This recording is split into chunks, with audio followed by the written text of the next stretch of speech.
Okay, that's on. Intro's rolling. Oh, you're rolling intro now? Yep. Okay. I can't get anything up, sorry.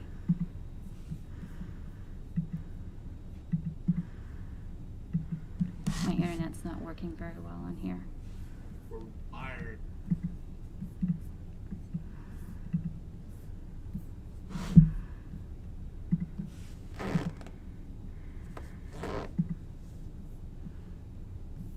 We're live. Hey everybody, welcome to Coffee Chat. This is episode 21. We're so grateful that you're here. I'm Chelsea. I am joined by Gina Rauker, who's back here with us.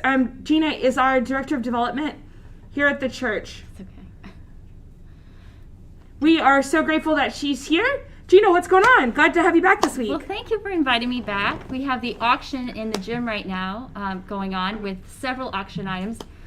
I brought one item here to show. Oh, great. Yeah, so these are this is a menu of gift cards that the parishioners have donated. And so we put a whole menu together. It's item 1042.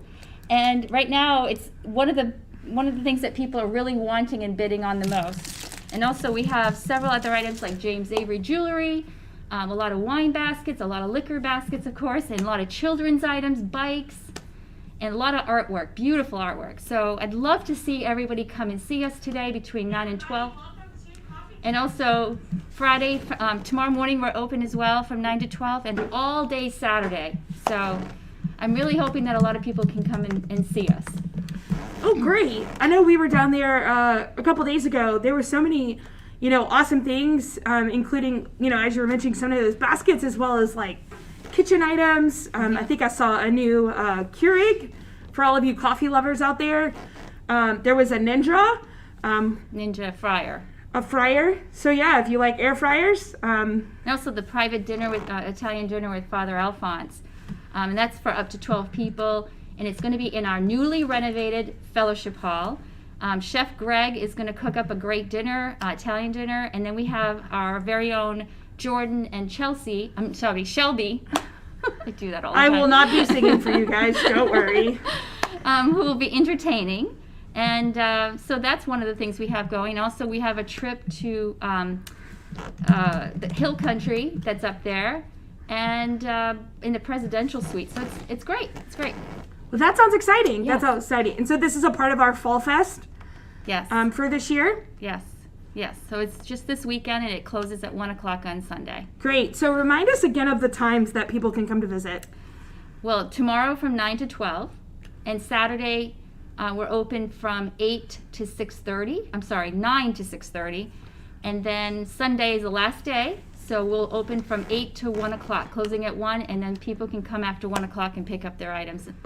So they can go on Facebook, right? And there's links Yes. on Facebook on the All Saints church page, your page, correct? Yes. And then here in the comment section of this coffee chat, I just posted the link. Our team has put the link there for you, so feel free to go in there and check out those awesome items that are there in our silent auction. I think you'll be surprised about the wide variety of things that are there for you to bid on. And you guys will do another live stream?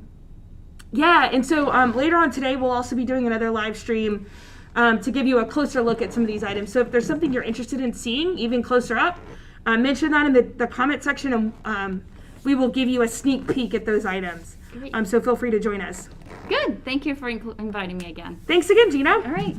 Well, we will see you later on. Okay. Bye-bye. We are continuing now here. Thanks to all those that are joining us for Coffee Chat. We'll be doing a little quick transition as Paul Bianchi will be joining us here shortly. So that was Gina Rocker with our Fall Fest auction, silent auction. Take a look at the link in our chat. We're so excited to have this here for our team and for our community here at All Saints to be a part of this auction. So check out that link. Hey, Paul. How's it going? Good. How are you? I am doing well.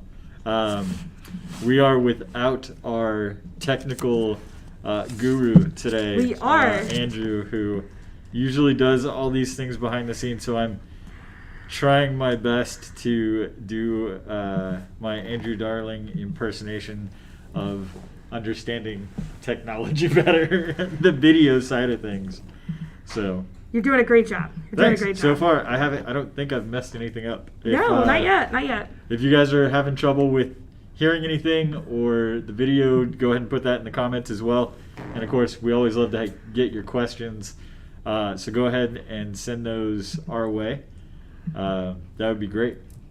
Yeah, so we invite you to put your questions in the comment section, as Paul said. Also, if you're joining us, we invite you to tell us hello in the comment section. Facebook doesn't tell us who's joining us, so we have no idea who's out there.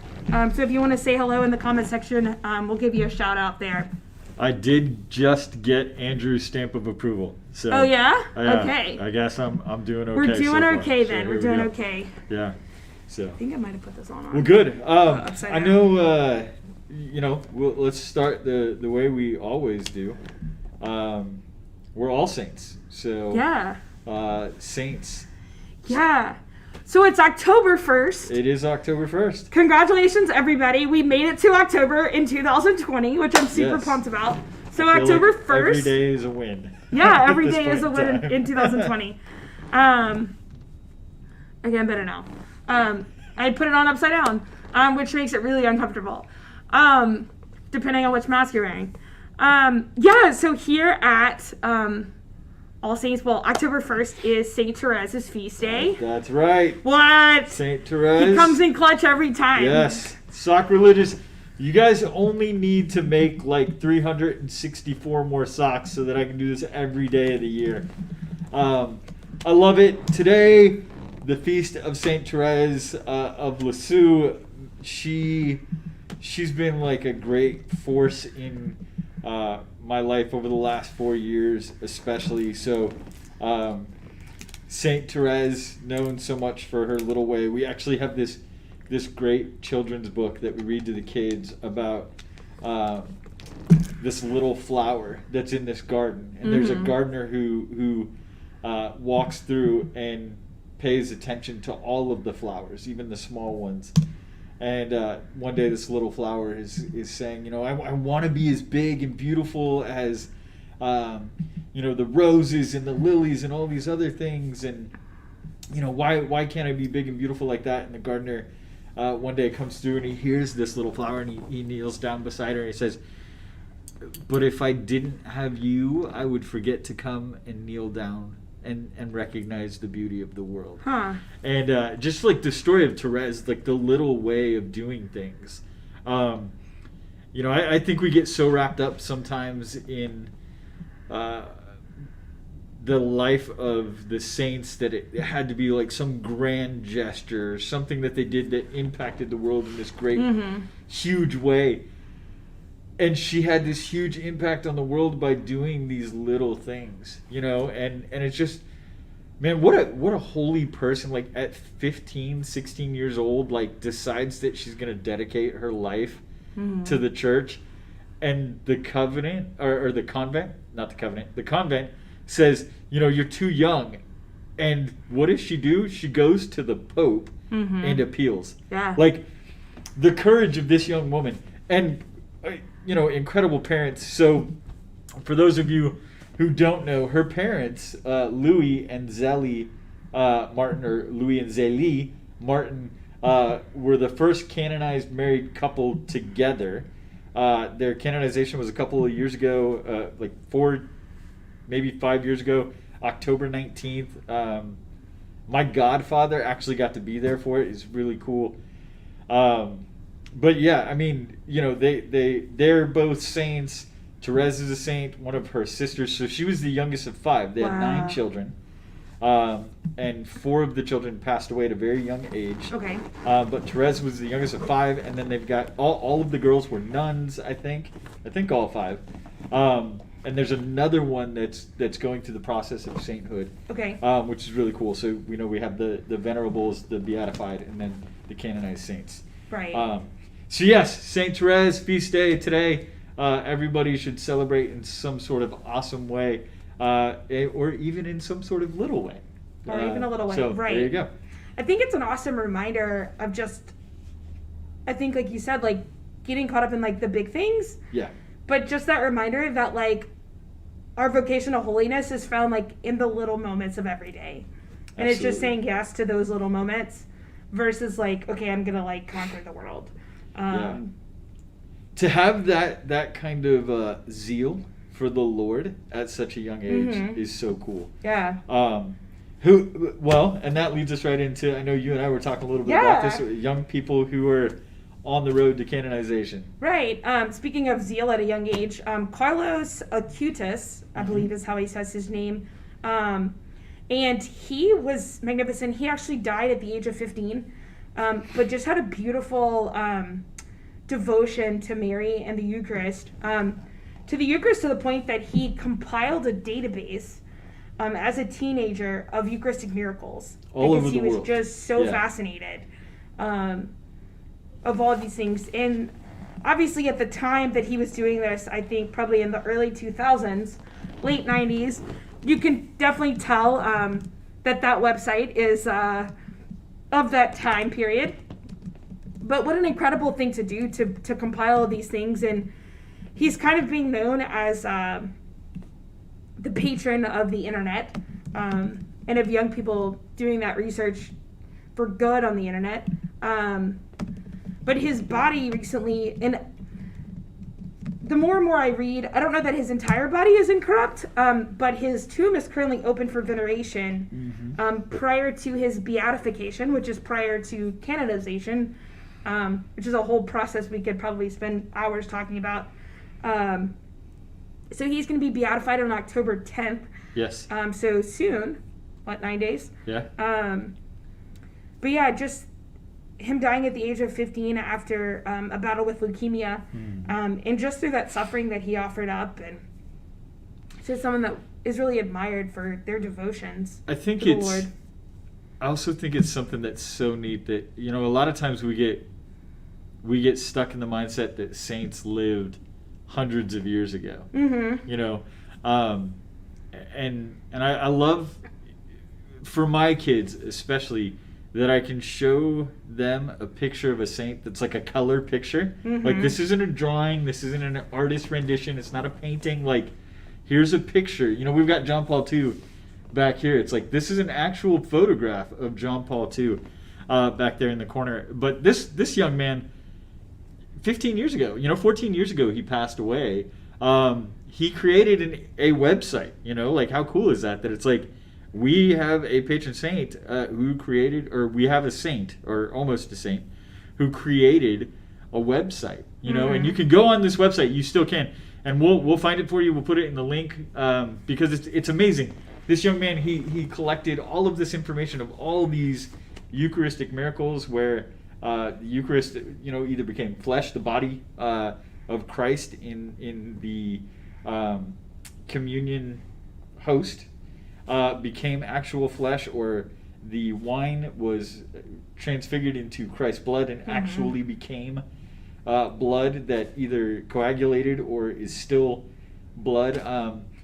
It's incredible, man. I know a couple years ago we had the opportunity to speak with the young people at All Saints School about some of these Eucharistic miracles, and the teacher kind of challenged the next step of, now you're going to do a report on all of these things, and they went to this young man's website to find all of that. It's just it's such a really, really neat thing that we are not a church that is stuck in the past. It's that we continue to grow and be blessed and continue to have new saints among us. So yeah, it's very cool. So that's great. Yeah, so moving to the next question that we typically ask, do you have any scripture passages that are really crying out to you right now, big things that are like, yes, like I needed this one right now? I mean, the church in her infinite wisdom always, hits home with the readings of the weekend, which, I mean, this weekend's gospel readings, well, the first reading and the gospel that are so similar, and talking about the vineyard, but then the second reading from Philippians, talking about having no anxiety. Yeah. But the deeper anxiety of not getting so caught up in like how things are going to happen, and I'm guilty being a planner, and so I want everything to like work out the way that I planned it, and I'm like, okay, I did this and I did this and I did this, which is almost paralyzing in some ways. But how do we not get caught up in that and like handing it to the Lord and clinging to the honorable and the pure and the all those different things that are listed further down in Philippians chapter 4, so that we cling to that. And it goes on to say, and I know I'm probably butchering it as I go, but the peace of God that surpasses all understanding will be with you. Like, and you just know, and I can think back to moments in my life that the peace of God did take over, and like in being covered by that. And it's like, okay, I know the existence of it, and I know it's true, and I know that the presence of God, I just have to be willing to surrender to that and to trust. Yeah, I think, so we, going all the way back to March, you and I and Andrew, we joked a lot about like what to do in ministry. Even before the pandemic kind of shut things down, we talked a lot about like, how do we reach people who aren't coming because of timing or other activities and different things like that. And so we went out and we bought all this equipment to do all these things, and then all of this happened. But the first purchase was the microphone, and the joke was, let's do something for our families. But I personally, Paul, refuse to do a podcast. We are not going to do a podcast, and lo and behold, we are now doing podcasts. So if you like podcasts, no, you don't. Sure, but yes. So we do a lot of these reflections ahead of time on the scripture reading, and right, we did get into, we are podcasting some things about the scripture readings, and so we talked a lot about these yesterday, these readings, and so it's hard to pick something else right now when it's what's on my heart with the scripture, and I do go back to the letter, Paul's letter to the Philippians on anxiety, and like if we just petitioned the Lord for things. And I remember telling somebody, man, it's got to be 13, 14 years ago now, that if people went to God instead of going to Google, how much better life would be for so many of us. And I jokingly said that I'm going to write a book someday, and it's called Go to God, Not Google, about like all of the problems that the world has can, if we just prayed, if we just worked together, I was clearly like, prayer is not the only thing, but it's got to be the starting point. And it should be woven throughout the entire process of whatever it is you're trying to do. But yeah, I agree that the Philippians reading on anxiety is huge, especially with everything going on in the world. We all now at some point have heard of what was this great comedic tragedy on Tuesday night with the presidential debate. We know of everything that's going on in the world with, or in the United States with social justice problems, with the world, with a pandemic, and how everybody's responding, and how I think politicized that has become. And so there's definitely a lot to be anxious about. There's definitely a lot to worry about. But I wonder sometimes, and I can only speak for myself, if I'm going to God with those problems to pray, versus just complaining to my sphere of influence, or the people that I'm around. So yeah, I think that's a great reading that's very relevant for our times. I mentioned this yesterday in the podcast. I wonder what was going on 3 years ago when this happened. And so I went back and looked. This around this time, the 27th Sunday of Ordinary Time, 3 years ago, was when the situation happened in Las Vegas. Oh. When natural disasters happened, earthquakes in Mexico, and the flood in Houston was not very far away from when this happened. So there was a lot going on in the world then that we were all looking at going, wow, I've got a lot of anxiety about what's happening in the world. You know, where do I go? How am I safe? I can't go to a concert. I can't be safe in my home. And here we are 3 years later, and there's still a lot to be anxious about. Right. There's still a lot going on, and are we turning to God Right. from those anxieties and how we handle that? So, Would you say there's probably still people that are less anxious probably than they were 6 months ago. And when you say turning to God, but what does that mean? Or is there other ways that you've found yourself dealing with stress and anxiety in your life due to maybe the pandemic or other things that may be worldly stresses? yeah, I mean, I think in general, like a generalization of that, you know, everybody should have a hobby of some kind, right? Like what is your? I always used to. I've told my wife this before. Sometimes my escape is just I'll sit down and play a video game, and it's just this is something that just lets me be in a different world for a little bit to take care of like whatever my task is, right? And you know, Adam put in here thoughts on Minecraft Steve getting into Smash Brothers. Smash Brothers is a perfect game, right? We've talked about this before. There's so many frustrations in the world. Sometimes you just need to have some cartoon violence, something joking. I don't like that Minecraft Steve is getting into Smash Brothers. Adam, I feel like there's so many better things they could have done. Anyways, exercise I think is a big thing. You know, everybody should do. I am terrible about this. I know that exercise is something that I need to do to help with those anxieties, but I still don't do it. I don't make time for it. You know, when I could swim, when it was a little bit warmer, that was a good thing for me. And it was something that I could do really easy with my kids.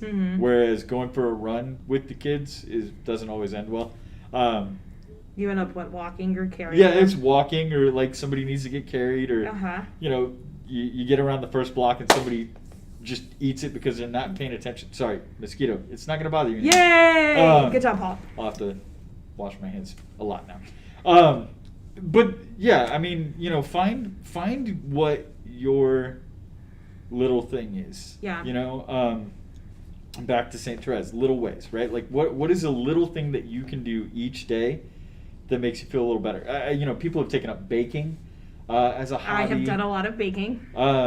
You know, it's Zoom meetings with friends that you haven't connected with in a long time. You know, I know that was really good for my wife that she was able to get connected with like a lot of her bridesmaids who were college roommates, who she doesn't get to see very often because everybody's got families and they're busy and life is crazy. But it's like, hang out, do a Zoom chat, you know, have whatever your beverage of choice is, Topo Chico, glass of wine, whatever it might be.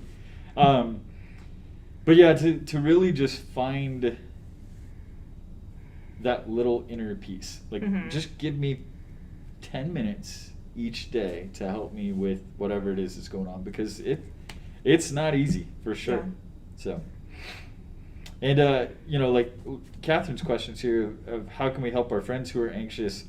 A little thing. Hey, Catherine last week wrote handwritten letters to all of us, and included Father Edwin, who she doesn't really know. But was like, you know, you need one too. And even in that small gesture, you know, with things are always frustrating in everybody's jobs with different things that are going on. And we all know that we're all juggling a lot of different things right now. But that letter, it was like, this is 10 minutes of just peace where I can thank you. So thank you, Catherine. Thanks, Catherine. Thank you very much. So yeah, I mean, I think that's been a big thing. I know you recently moved in with roommates, so what are you guys doing to help each other with everything that's going on? I think being able to, find a friend that you can go on a walk with, or if you have a friend that's anxious, go on a walk with them. Just chat about things that aren't. My roommates and my housemates and I all do ministry, but 9 times out of 10, when we go on walks, we don't talk about work. And I don't know that it's there wasn't a rule that was ever made, but I think it was an unwritten rule that we didn't want to talk about ministry. We talk about life, we talk about our families, we talk about new things we found at the grocery store. We just talk about whatever. But it's just kind of this unwritten thing that we don't talk about work or ministry when we're going on a walk. So help them get away from whatever that stressor may be. If work is the stressor or family is the stressor. If it's someone that has kids, often we want to ask about people's kids, but maybe in those 10 minutes they don't want to talk about their kids because that's a big stress in their life of making decisions for their children. They're huge blessings, but maybe that's the one thing they want a few minutes to not focus on. If they have kids, offer to go help them with something. Maybe it's, get the kids ready for bed or give the kids a bath or just sit there while the kids eat dinner and the mom can go take a shower. I don't know. We've also done lots of baking around the house. Even just being with someone. We often joke that we sit in the living room and we don't talk to each other. But we're just there together. Yeah. Or we turn on a show. Because we know it's what the other person wants to watch, but we don't actually want to, but we're there together doing it. So yeah, those are little ways. If you need other suggestions. Yeah. I have plenty. Or feel free to add your own in the comments. Yeah, absolutely. Great questions, Catherine. Keep them coming. You said something about a book. Can I order that book? I'm not sure what book you're talking about. She was talking about the book that I said I was going to make. Go to God, not Google. Yes, you can pre-order that book. Yeah. I'll put you down on the waiting list. I'll also be writing a book one day. If you want to pre-order that one too, I'll put you on the list. Yeah. I'll tell you later what it's called. That'll be a good one. Yeah, spending quality time with people you care about. For example, watching an XFL game come to 2022. I think the reason why Adam keeps bringing up the XFL is that he's a Texans fan. And so maybe he's trying to find a good team to watch in the XFL. I don't know how I feel about the XFL coming back in 2022. I would be excited if The Rock, who is one of the partial owners now, if he decided to play, that would make it a little more entertaining and interesting. Also, if they used WrestleMania style rules, that would be entertaining stuff to watch. So. But yeah, spending quality time with people you care about is a great thing, and it's hard now. It's definitely more of a hurdle now. I know that we're very blessed that we have family that's really close, and so they'll come hang out in the backyard. And we've found a way that we'll put out a table, a folding table with food. In the middle of our distance, and your family comes and grabs the food real quick, and then my family will come get the food real quick. We'll sit this far apart, and I'm sure our neighbors probably don't appreciate us yelling back and forth towards each other, but yeah, it's you've got to find ways to do it. Either connecting via phone call, Zoom chat, hanging out in the backyard, something. Right. We were very blessed actually a few weeks ago to be able to do adoration here on our field at All Saints, which is something we're going to do again. We talked to Father a little bit this week, and we're going to plan out some more of those and a movie night for families and different things like that.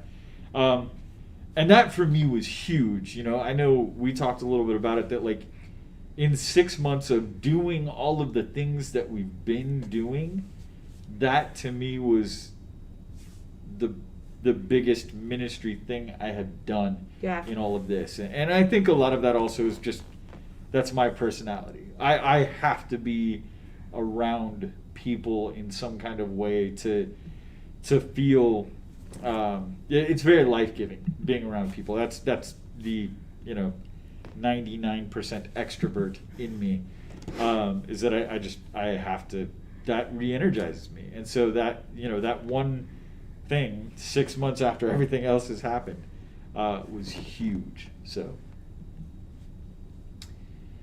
I actually have a question for you. Sure, go for it.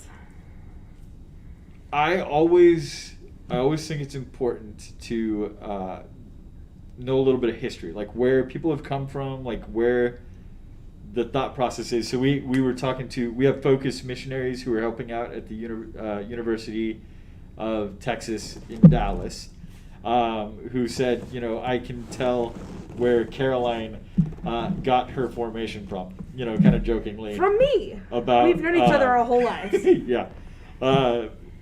So we were laughing about that. So where, I mean, maybe not formation necessarily, but role model, like who is somebody that you looked at and was just like, this person had such a great influence on who I am today?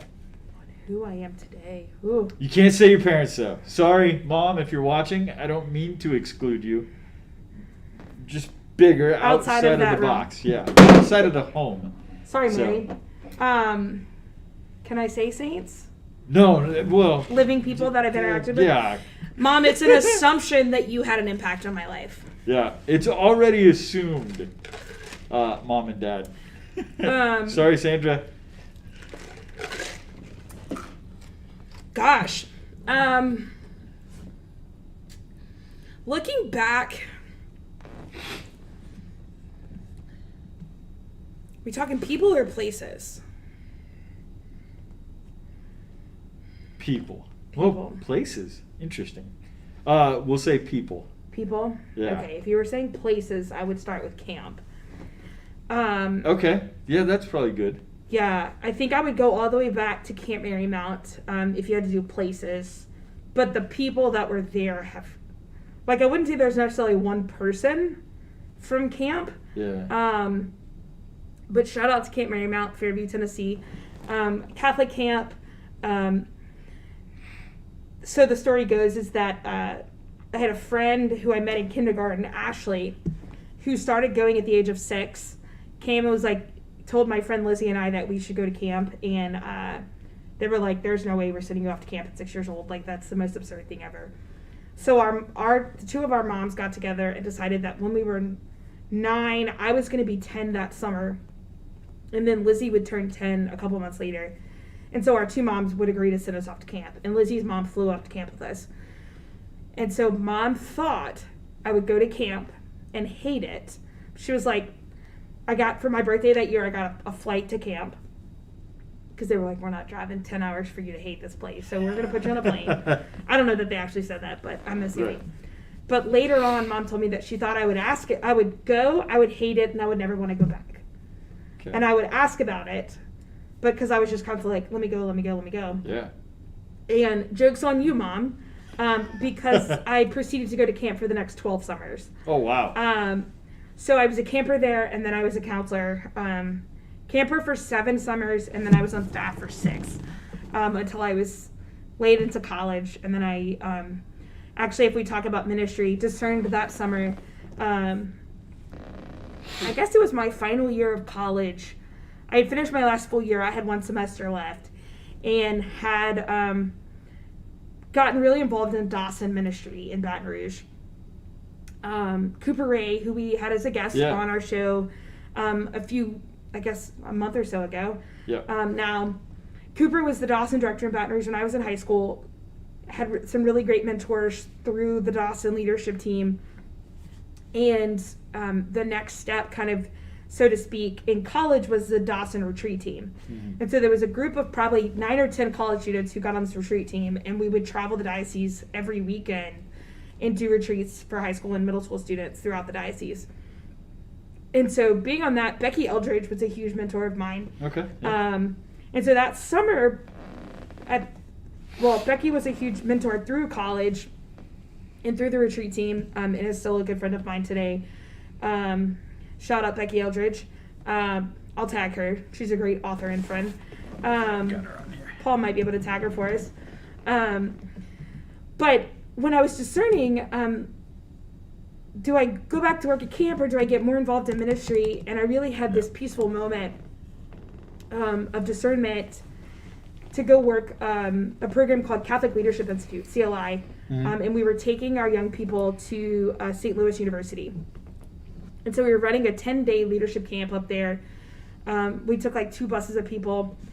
And Brigitte Burke, who was then the Dawson director in Baton Rouge, now who's a good friend of mine as well. Then she really was a great mentor. And Brigitte is someone that I really look to and say, Brigitte really formed the way that I do ministry now. Yeah. And it went from me meeting her as a high school student and her really mentor to now being a good friend of mine over the last, I guess, 10 years, 13 years. And it's kind of a joke that I'm another child of the family because her daughter is the only girl in the family. And so she jokes when I'm around, I'm her sister that she didn't have because she won't get a sister.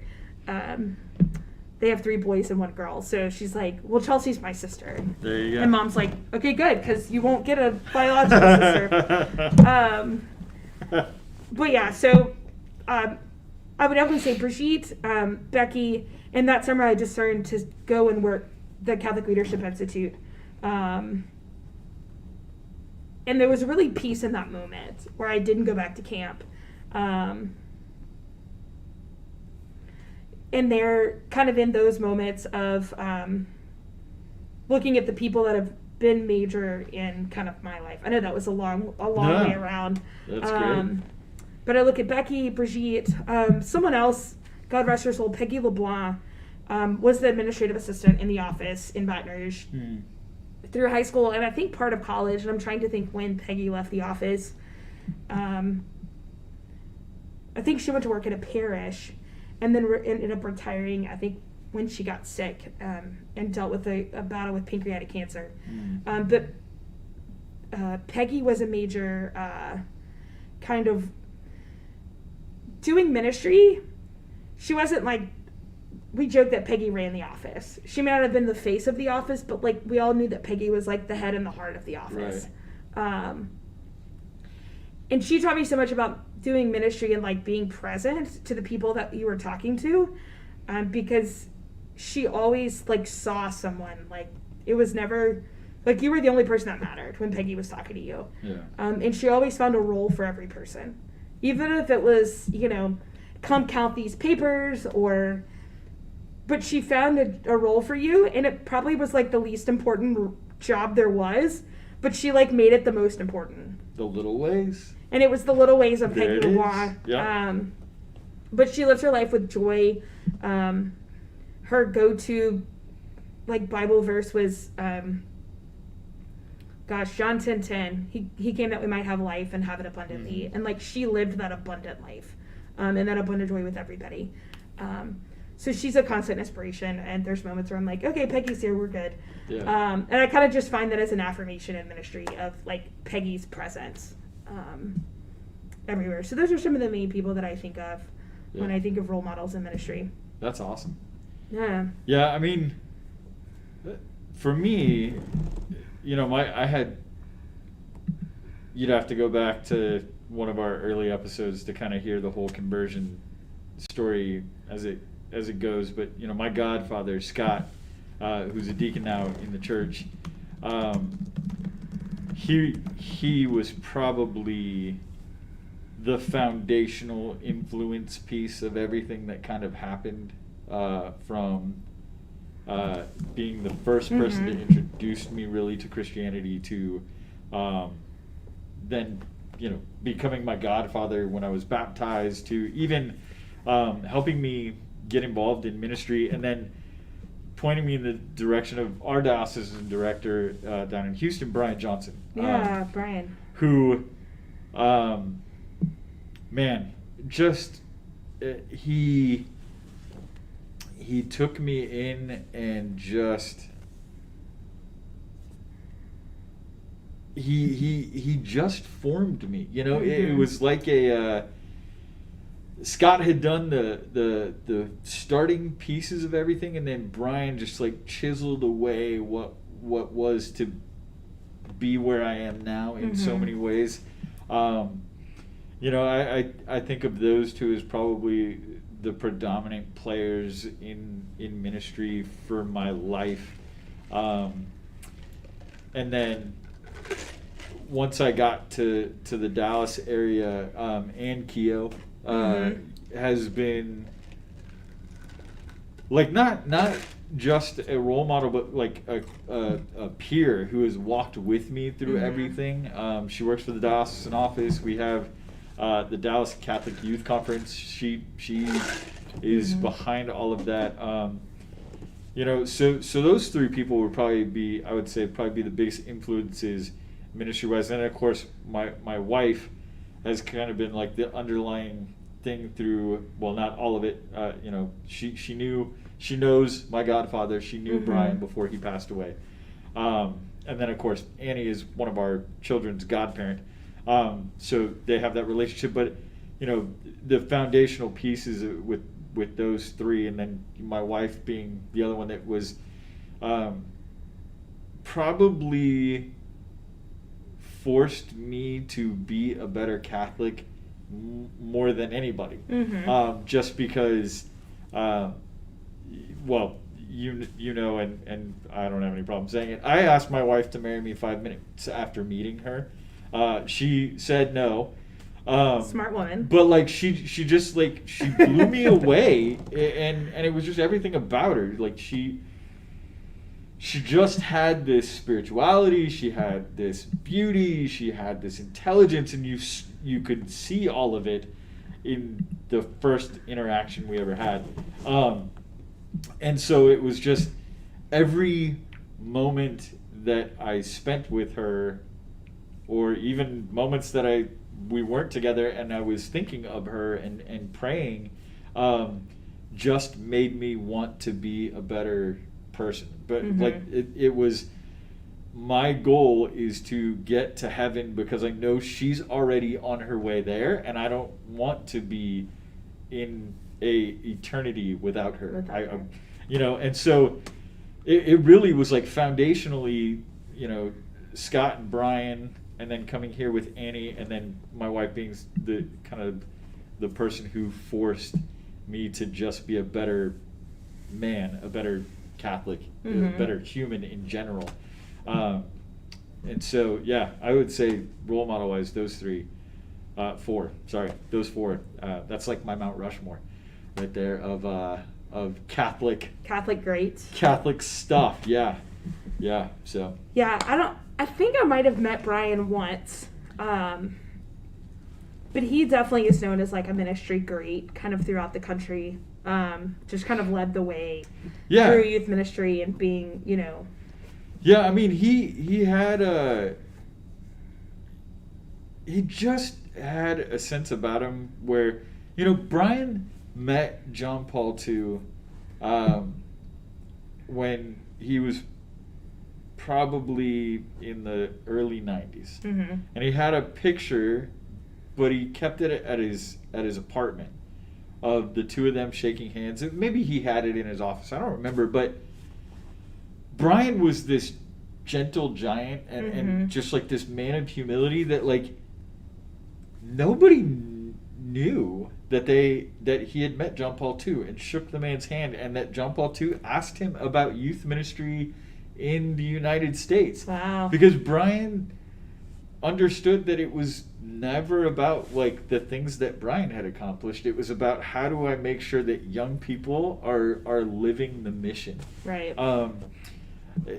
Yeah, I mean, I had such a huge diocesan experience at our archdiocesan youth conference, and I was very blessed to be. I at one point in time, I don't know if it's still the case, I was the youngest adult member of the youth advisory council. So I was part of his team that brought young people up to doing the retreats around the diocese for the parishes that couldn't do their own, helping with the archdiocesan conference, all of these things. And a lot of that was that I was 18 when I started in youth ministry, but it was that Brian saw something in me to be like, there's more that you can do than just being a silly kid who's just now becoming Catholic. It's, no, God put you in a role for a specific reason, and I'm going to take that young clump of clay and I'm going to mold it into successful ministry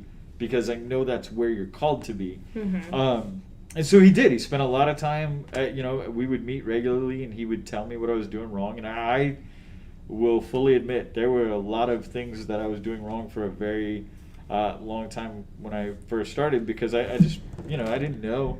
Right. And even in my hiring process, it was kind of by accident. Not by accident, There but was no like, accident. it was weird. Let's hire this unbaptized kid to run our Catholic youth ministry program. It's, well, wait a second. But Brian, he always saw more in me than I saw in myself. But I think that was just the way he was about everyone. Yeah. I think he always looked at people and saw the God in them to be able to do certain things. And so, God rest his soul, a great man, somebody that I still look to for intercession and prayer. I think that's something that we've kind of forgotten how to do a lot of times in the Catholic Church, is to pray for those who have gone before us to help us with things. But yeah.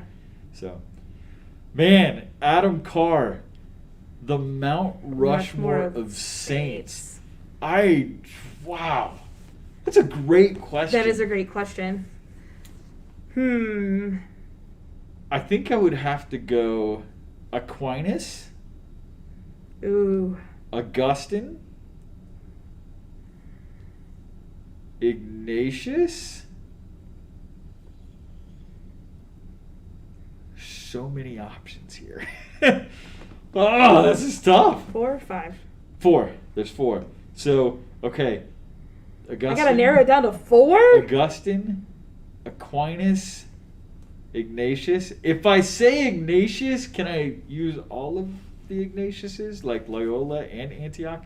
Ooh. Oh, man. Because then I would go Francis, because I could knock out like 17 different saints with Francis. I don't know. That's a hard one. I almost feel like I gotta throw JP2 in there. I'd say I think I'm JP2. That is the hardest question I think we have ever had on Coffee Chats. Teresa of Calcutta is a no-brainer for me. But if I say Therese or Teresa, does that include all of them? That's what I said with Francis. I don't know. Okay.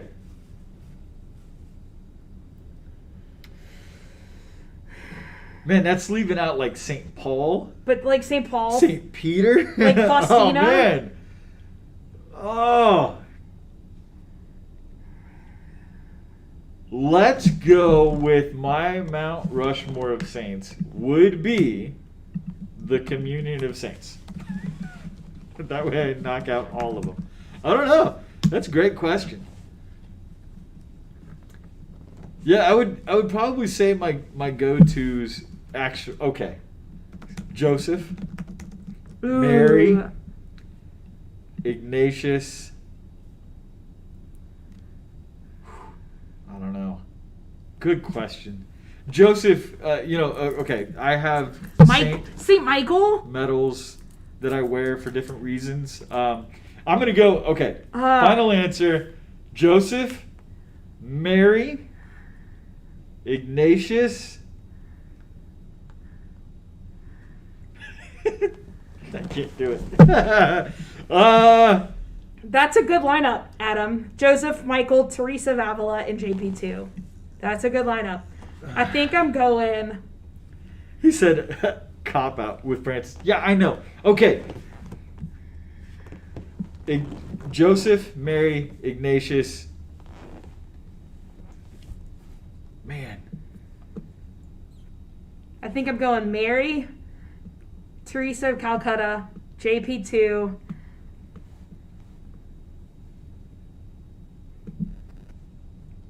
St. Anthony. St. Anthony's a good one. I don't know. You know, I think actually I would go St. Paul. Yeah. I would. Because I actually, yeah, okay. Ignatius, Paul, Mary, Joseph. Those are my four. Those are my four. That's I what don't I'll know go who with. my fourth one, like my definite fourth one. Yeah. My three are Man. definitely JP2. Catherine, screaming for y'all. Catherine, who are your Catherine, four? who are your four? Yeah, if you're watching right now and you've got four, put them in there. That's a great question. You know, I think that God, in His divinity and just incredible intellect, put me at a parish like All Saints because I can't pick one. I am like the founders of our church who couldn't decide on a name, so they chose all of All the names. Saints. Yeah, because I just, man, I don't know. Like that is a really good question, but I think I would go with Joseph, Mary, Ignatius, and St. Paul. I don't know who my four. I'm gonna have to think about my fourth one. I got my three. Yeah. Boy, But that is. Teresa of Calcutta will always Yeah. make the cut. Yeah, it's Since I was, like, Ignatius. 8. Ignatius was my confirmation one. You know, Saint Joseph with being a father has always been a huge. Well, not always, but definitely over the last 12 years, 11 years of fatherhood, 12 years, and then right, like how do you go wrong with Mary? And I whether you call it a cop out or not, Adam, I am going to say Mary, which will include all of her apparitions. My girl, Our Lady of Guadalupe, Yeah. the being the number one of those many apparitions for me personally, and then you know, St. Paul, his letters have been so influential and impactful for me. If it's a cop out because my name is Paul, you know, I didn't choose that. So. Yeah, great question. I think, you know, that's something that everybody can reflect on. Just, yeah. Man, like you could go with, there's so many. All of the gospel writers, Ugh. you know, yeah, St. John, St. Peter, Saint St. Timothy. Luke, Timothy, yeah. Stephen, the first martyr, St. Dismas. I love St. Dismas because of his conversion at the last minute. Yeah, that's definitely, you know, something worth writing about. Anybody who's watching who is a artist, if you want to draw me a Mount Rushmore with Mary and Joseph and St. Paul and St. Ignatius, I will hang it right here behind me so that you can see it every week, because I think that would be one of the coolest It would be really artistic cool. things ever. If I drew it, it would be 4 stick figures next to each other on something triangle shaped. I would have 4 tripod figures. So Yes, you do draw tripod stick figures. It's a little funny. So we're coming to the end of our time together. Yeah, To get to a couple of our questions, yes, Adam, we will always expose you. Catherine, coffee that we're drinking today, I am drinking iced coffee with milk. I think it's my new favorite. Advice for people. I'm drinking hold cinnamon. on. What are you drinking, Paul? Cinnamon. Cinnamon dolce. Cold iced. cinnamon, lots of caffeine stuff. I don't Starbucks often. Or as we like to call it, the bucks. Thank you, Focus Missionaries, because they take your bucks. Advice for people, especially students, transitioning from the world, stepping back into a time of busyness. I guess that's what that's supposed to mean. Yeah. Instead of stopping. Pray, hope, don't worry. Thank you, Padre Pio. Also possibly on my Mount Rushmore. I cannot decide. I think the biggest thing is, like we said earlier, with this weekend's readings, like the anxiety and the stress and everything. You're going back, you're transitioning. I think you've got to pray. You got to spend some time in prayer and really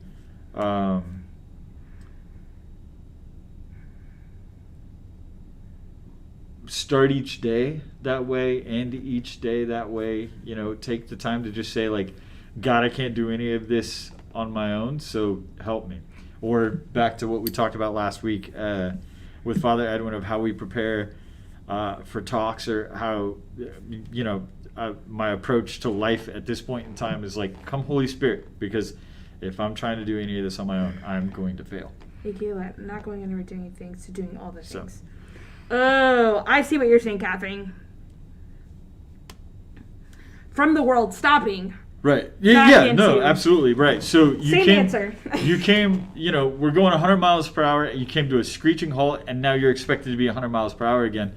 And I really think, like with everything else, it's prayer first. And even looking at things and trying to prioritize how you do those things. And that's why I'm saying, I think if you start each day with prayer and end each day with prayer, don't try or think that everything has to be perfect. A lot of times what happens is when we try to be perfect in everything that we're doing, we become paralyzed in our failures and nothing gets done. Correct. Don't try to be perfect. Give yourself grace. Be you. Know first and foremost that you are a son and daughter, son or daughter, not and, a son or daughter of Jesus Christ, of God, and that those graces, and pray for those graces, because that's first and foremost who you are.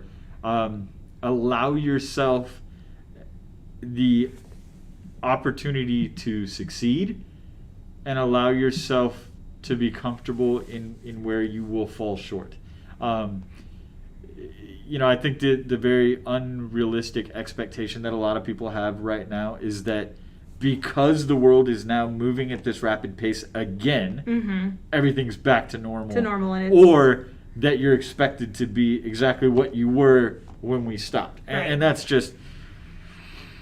an unfair reality. I mean, we have been very blessed to talk about, like, the reality right now is that as we reopen and start things like Bible study, or start things like Illuminate, or start things like Impact, is that the expectation is not for it to be what it was 6 months ago, because we just hit a giant reset button on the world. That doesn't mean that everything's going to be exactly what it was. Go back to normal, or the way we want it to be. Yeah.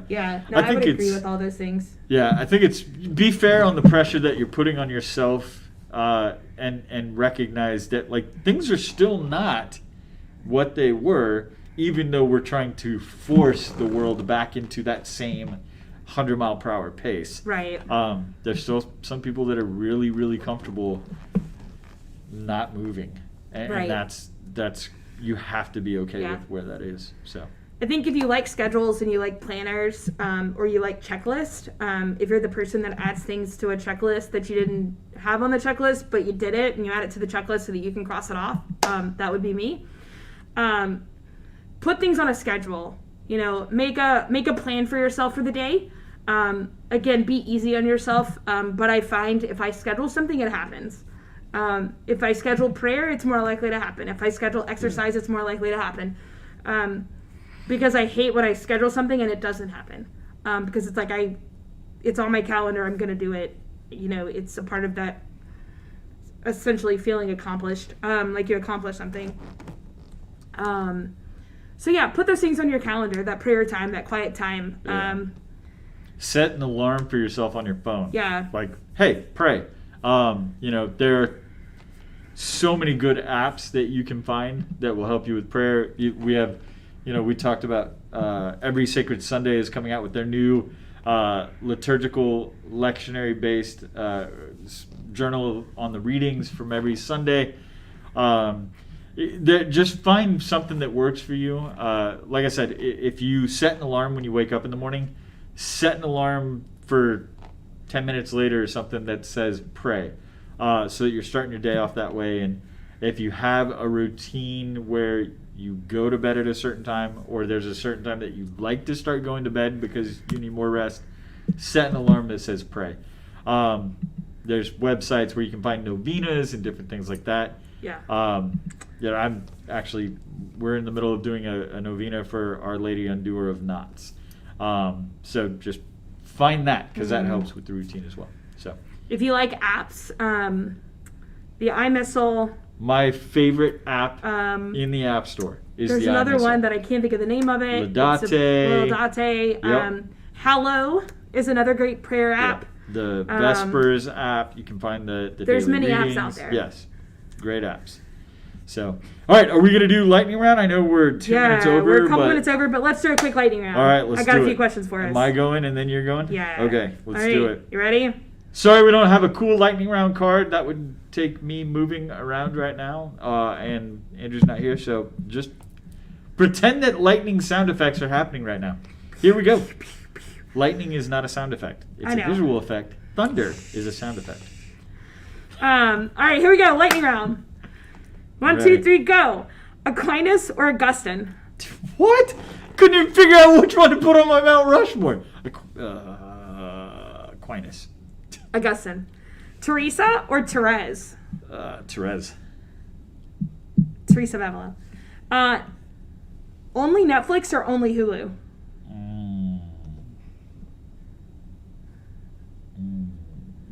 Yes. Amazon Prime. Prime Video. That wasn't a choice. Netflix right now. Disney Plus. What if that was another question? Okay, keep going. Netflix. No microwave or no toaster? No microwave. Use the toaster more than the microwave? I do. My Really? kids eat a lot of toasted waffles in the morning. Okay. I'll go with no toaster. I don't remember the last time I used a toaster. No air conditioning or no heating? No heating. I love the cold. No heating. Switch closets with your mom or dad. So for you, your dad. Or only wear the clothes your grandma buys for you.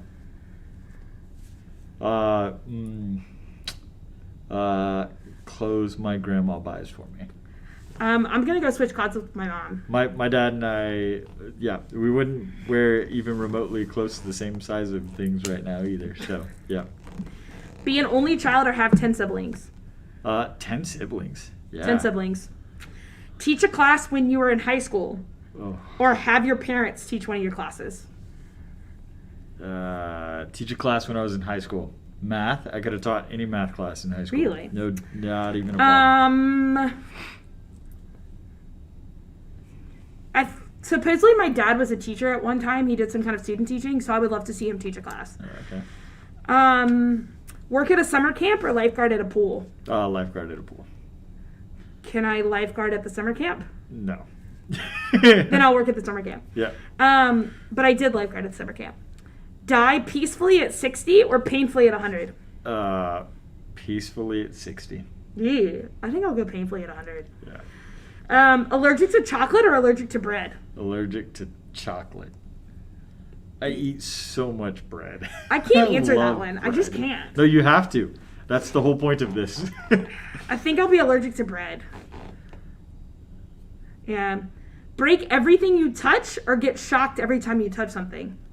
Shocked every time I touch something. I don't want to break people.